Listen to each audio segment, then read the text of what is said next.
Senhor esteja convosco. Ele está no meio de nós. Proclamação do Evangelho de Jesus Cristo segundo João. Glória a vós, Senhor. Naquele tempo, disse Jesus a seus discípulos: Como meu Pai me amou, assim também eu vos amei. Permanecei no meu amor. Se guardardes os meus mandamentos, permanecereis no meu amor, assim como eu guardei os mandamentos do meu Pai e permaneço no seu amor. Eu vos disse isto para que a minha alegria esteja em vós e a vossa alegria seja plena. Palavra da salvação. Glória a vós, Senhor. Aleluia, aleluia. Como o Pai me amou, assim também eu vos amei. Aleluia, aleluia. Como estou no Pai, permanecei em mim.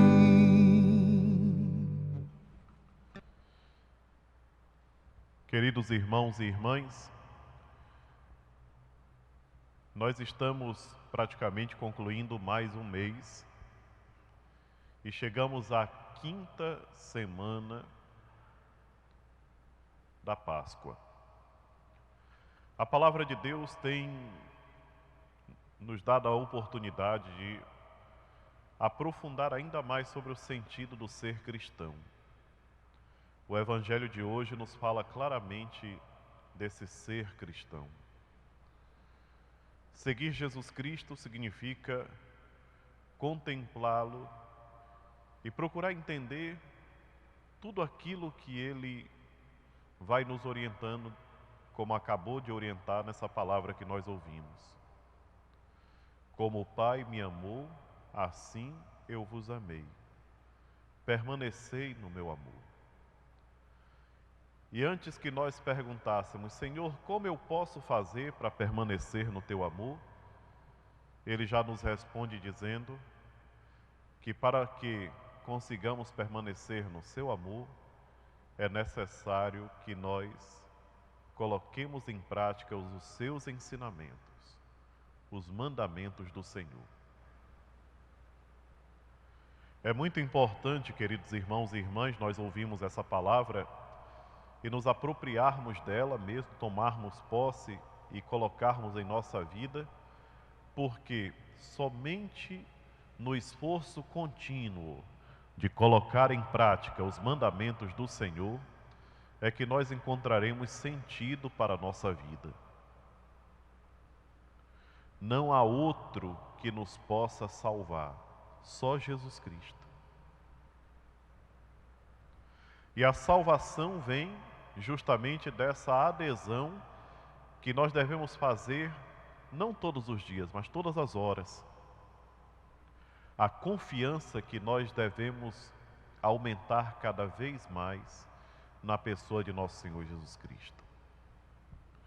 Ao mesmo tempo em que nós estamos acompanhando essas leituras bonitas do Evangelho de João, nós acompanhamos também as histórias cheias de ensinamento dos Atos dos Apóstolos.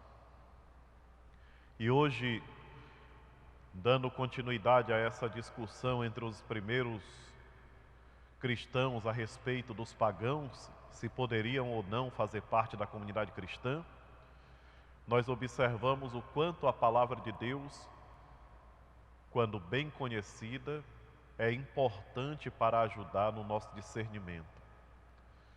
Tanto Pedro como Paulo e Tiago, eles tomam a decisão de levar o Evangelho aos pagãos amparados na própria palavra, na palavra contida no Antigo Testamento, nas profecias que falavam a respeito disso.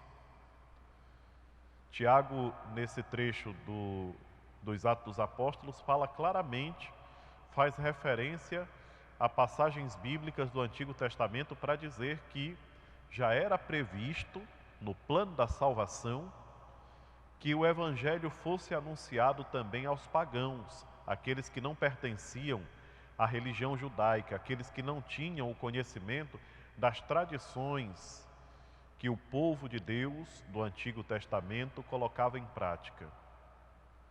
Pedro toma a defesa, Paulo e Barnabé fazem uma exposição de todas as graças dos acontecimentos prodigiosos que eles puderam observar, que eles vivenciaram junto dos pagãos, para dizer: o Espírito Santo age também neles.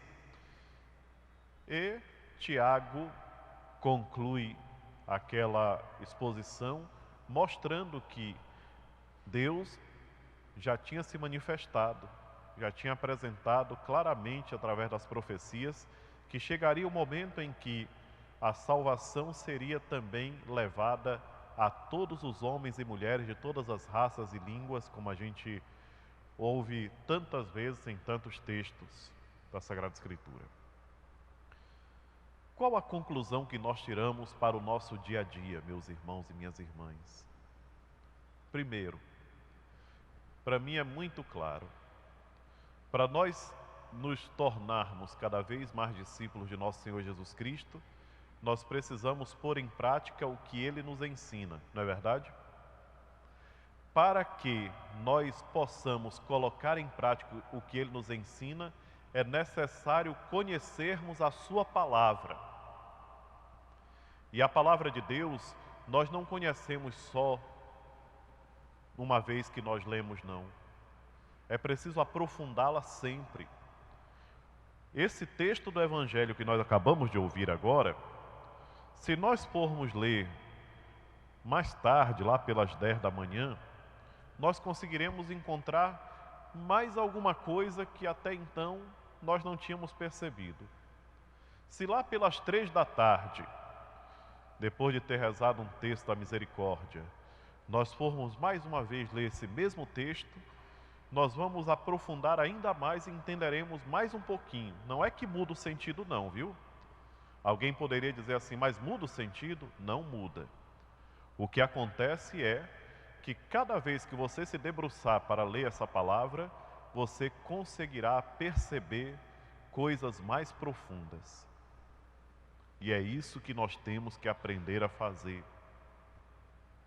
Por isso, ser cristão nunca combina com monotonia. A vida do cristão não é monótona nunca. O cristão que procura pôr em prática os ensinamentos do Senhor, ele não tem uma vida monótona. Não é uma vida sem graça, desestimulante, de maneira alguma. Por quê? Porque a fé que nós temos em Jesus Cristo e os ensinamentos que Ele nos transmitem fazem com que a nossa vida seja muito dinâmica. De fato, o cristão, ele está sempre procurando melhorar. Ele nunca se acontenta com o lugar aonde ele chegou, aquele ponto onde ele conseguiu alcançar. Ele sempre quer ir mais além, não porque quer ser melhor do que os outros, mas para poder ajudar os outros. Quando nós conseguimos compreender bem o sentido daquilo que o Senhor nos ensina, nós conseguimos ter palavras mais profundas para ajudar aqueles que de nós se aproximam. Porque o cristão, ele está sempre à disposição.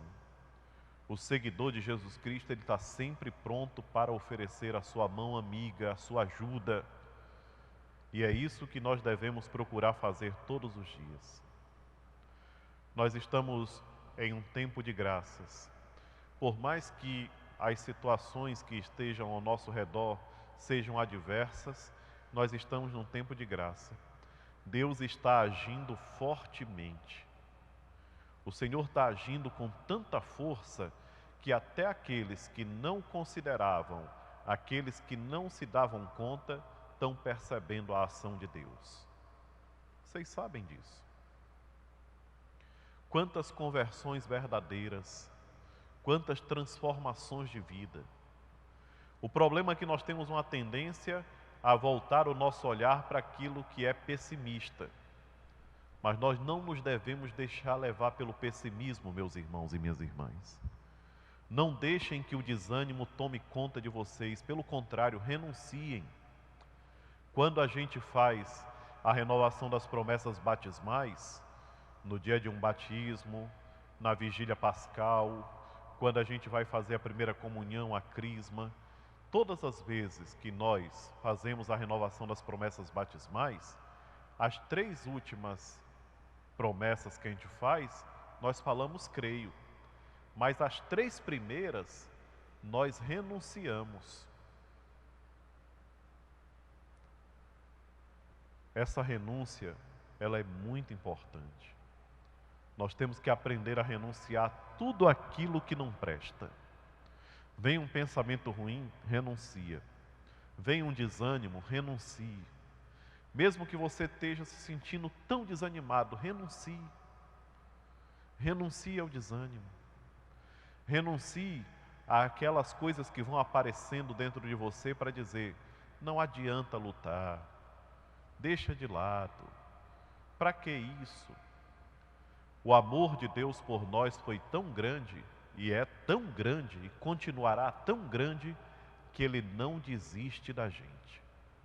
Deus não desiste do ser humano nunca, para nos dar o exemplo que também nós não devemos desistir uns dos outros.